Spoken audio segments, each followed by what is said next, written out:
Hello, Senior Stoner fans. It's the real Senior Stoner back at you for your dab of the day. Today is Tuesday, a rainy Tuesday in New Jersey. Hello, everybody.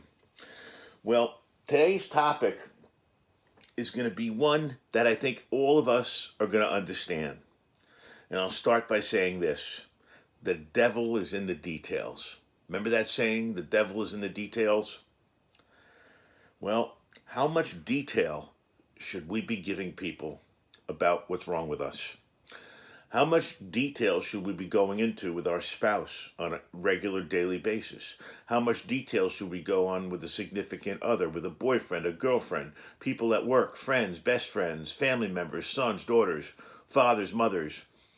How much detail should we go into when people say to us at the cash registers, "How are you today?" How much detail should we go into when we're checking in at the doctor's office and they say, "How are you today?" This is an age-old question. It is as different as the 360 degrees are in a circle. It is everyone and everybody does it differently. Some people, when you're greeted by somebody, your automatic answer is, "I'm fine, thank you, how are you?" You could be having a bullet wound in your arm and you're going to say, "I'm fine, thank you, how are you?" Other people, no matter what's wrong with them, are going to say, "Hi." When someone says, "Hi, how are you?" they're going to go, "Oh my God, you're not going to believe it. Oh my God, oh my God."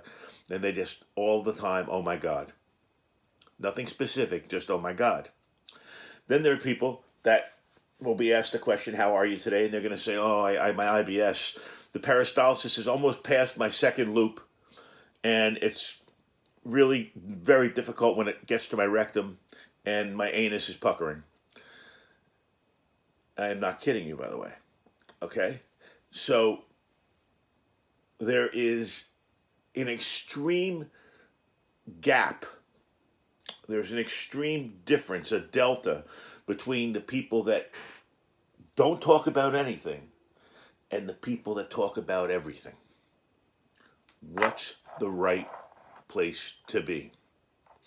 You could argue, well, the right place to be is any place I want to be. I get that. Is there a right place to be where you're not going to overwhelm the other person with detail? In other words, there's so much wrong with me in different things that if I listed all the different things and reported to Mrs. Stoner every day, every minute about every different thing, she'd be so confused that she would stop asking me how I am. So, what I think is the trigger here, or is the threshold, is it can't be so much that it's going to annoy the other person. It can't be so much that it's going to make us look even sicker than we are. It can't be so much that they don't want to talk to you anymore. So here's another way to look at it. I'm on Medicare. Medicare sends you a quarterly summary of what your activity is. Last year they spent $176,000 on me and some change. The last quarter, $48,000 on me. I didn't spend that much. That's how much the insurance people spent. But I don't discuss that with Mrs. Stoner in detail. I kind of look at it and glance at it and go, "Oh my God, look at this, poo poo. Look how much they asked for, how little they got." General insurance talk. When it comes to the health, though, virtually every doctor's appointment I've ever had, Mrs. Stoner's phone message is waiting for me. The phone is ringing, or there's a text when I get out of the office, when I get to the car, before I leave the office, asking me how it went. So I've tried telling her it went fine, talk to you later. And then she says, "You don't want to tell me, do you?" And I want to tell her, but I don't want to annoy her. I want to tell her, but I don't want to tell her about the peristalsis moving through my abdomen. I want to tell her I have bad pain. That's it. Is that wrong of me not wanting to go further than that? I think it's pretty far when I go there and say about my pain that I'm in bad pain. And I'll tell you why. Because she's fine most of the time. So hearing me talk about the pain, it's a person who's sick all the time. And we don't want to be those people, but sometimes we are those people. One of the things that the Medicare thing, the report showed me, is that it hasn't been an easy period for me. It showed me all the doctors I'd been to. Not an easy time. So when we're asked to, how are you today? I'm just fine. Not so interested. Not so interested. I'm beginning to respond the following way. How are you today? Just not even answering. And even to Mrs. Stoner, when she says, how are you? Sometimes I tell her the truth. I don't like to because I don't like to always be bad. But the last couple of weeks it's been bad. And, she comes in before she goes to work early in the morning and gives me a kiss and says, I love you. Are you okay? And I just look at her. What am I going to do? What am I going to say to her anymore? What do we say to our loved ones anymore? They are going to continually ask us, because they love us, how are you? And are we going to continually just look at them with the face that they know and just go like this or go like this and they know? Or are we going to go into more detail? I'm not saying never talk about detail with people. I think it's important to let people understand what's wrong with you. I think you have to choose who you go into the detail with. Let me give you an example. My son and daughter love me greatly, 34 and 31. But whenever I talk about things with me, they drift. You can see them drifting. They're listening, but they're drifting. And it's not for them to hear the detail. I don't remember my parents ever talking about the detail. They understand. They know. And I just tell them, look, it's a bad day. They know. My son presses me sometimes, what's really wrong? What is it? What's wrong? And I say it's a man issue or it's underneath or something. I don't want to get into the detail. Now, it's not an embarrassment. Not an embarrassment not wanting to get into the detail for me. It's because my sister, God rest her soul, always went into the detail. My sister would describe the passing through her esophagus, all right, I can feel it there now, on the phone to me. And it's now making the first turn around my loop of my intestine. Oh, it's so painful. And it's going to the next loop. And she would talk it all the way through. All the way, and I'd be there for her. But I swore I wasn't going to do that and be like that. My mother suffered in silence till she died. Died an anorexic at 54 years old, 65 pounds. Back in the day when Karen Carpenter was still alive and people really didn't know much about it. That made me think I had to talk about things. In my 20s and 30s, I was thinking to myself, boy, she didn't talk about anything. And look what happened. We didn't know anything was wrong. I better talk about something if it was wrong. So when I first hurt my back in the early 80s, I talked about it all the time because it was overwhelming. It was overwhelming and nobody would operate on me, if you can imagine. I lived 20 years without anybody willing to operate on me. And it was awful. And, if you could ever ask yourself why you want surgery, this is one of those definitive points in your life. I needed to have surgery because of the pain and nobody would do it for me. It finally got so bad, they did it for me.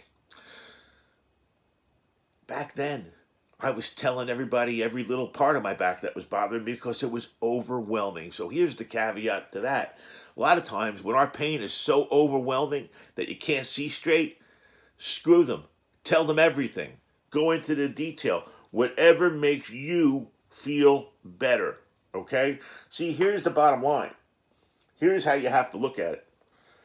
It's the Hatfields and the McCoys. There's no question about it. There's a feud going on between those people that want to get it all off their chest and tell people what's going on, and those people that say, tell them nothing, keep it in. Hatfields and the McCoys. And it's going on inside your brain.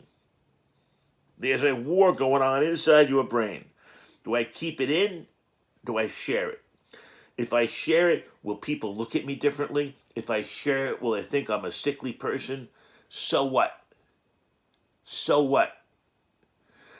You've got to, the point of this discussion is there is no right place for everyone to be with what they're going to tell people. It's an individual thing. And everybody has a different way to approach it, has a different feeling about it, different consequences. We all think about it differently. Therefore, the response from everybody is going to be different. We need to set ourselves up for that. We need to prepare ourselves for that and know we might be different. I'm going to shout it out again. We might be different. And that's okay.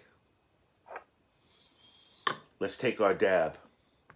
And remember, it's to your own needs how much you tell people about what's wrong with you. There is no shame in any detail about anything that is wrong with us. You share it the way you need to share it.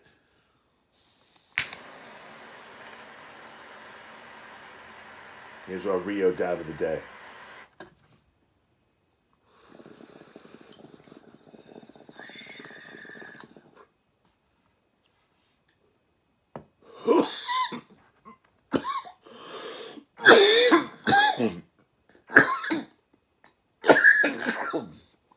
That was a good hit. I will say this Rio thing has really been something happy I got. Thank you, Mike. Thank you, XP.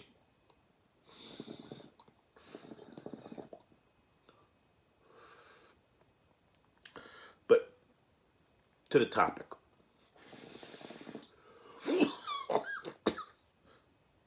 Your pain, your health, your business.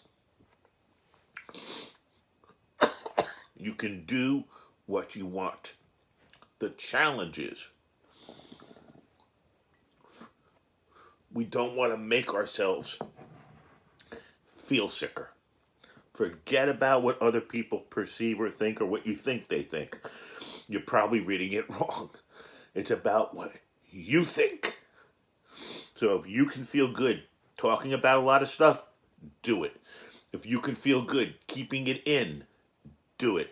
If you can feel good with a little hybrid of both, do it.